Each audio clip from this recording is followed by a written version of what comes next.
Moi! Tänään mä kerron teille Suomen kahvila- ja ravintolakulttuurista.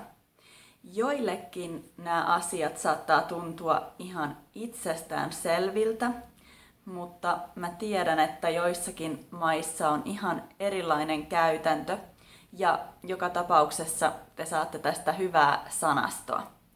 Aloitetaan kahvilasta.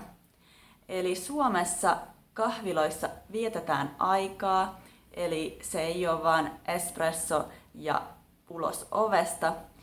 Ja kahvilaan voi mennä kavereitten tai perheen kanssa, tai voi myös mennä yksin vaikka opiskelemaan, jos pystyy keskittyä. Lähes kaikissa kahviloissa mennään ensin tiskille, tilataan ja maksetaan, eli Suomessa ei ole pöytiin tarjoilua. Ja tilaaminen on tosi helppoa, koska periaatteessa sä voit vaan osoittaa mitä haluut ja sanoa toi pulla, toi leivos tai toi kahvi ja se riittää.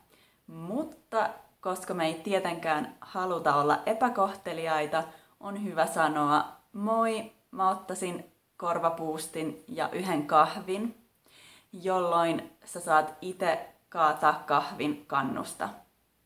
Suomessa ei siis ole please-sanaa, koska me kuvitellaan olevamme tarpeeksi kohteliaita pelkällä konditionaalilla, mutta tietenkin on hyvä aina kiittää, mikä valitettavasti unohtuu tosi monelta suomalaiselta. Sitten ravintolat. Ne on yleensä Suomessa tosi sellaisia steakhouse-tyylisiä, eli siellä syödään pihviä ja ranskiksia, mutta nykyään meillä on paljon ulkomaalaisia ravintoloita, esimerkiksi Aasiasta tai Etelä-Amerikasta. Ravintoloissa on pöytiin tarjoilu ja hanavesi on aina ilmasta. Ja yleensä lasku maksetaan pöydässä, mutta mä oon ollut myös sellaisissa ravintoloissa, jossa lasku maksetaan tiskillä. Ja laskun voi aina jakaa myös kortilla maksaessa, mikä on tosi kätevää, jos oot esimerkiksi kavereitten kanssa syömässä. Ja sekä kahviloissa että ravintoloissa on nykyään paljon vegaani- ja kasvisvaihtoehtoja sekä myös gluteenittomia ja laktoosittomia tuotteita. Ja jos haluatte käydä suomalaisessa ravintolassa, niin Helsingissä niitä ainakin on ja siellä voi syödä tosi hyvää poroa.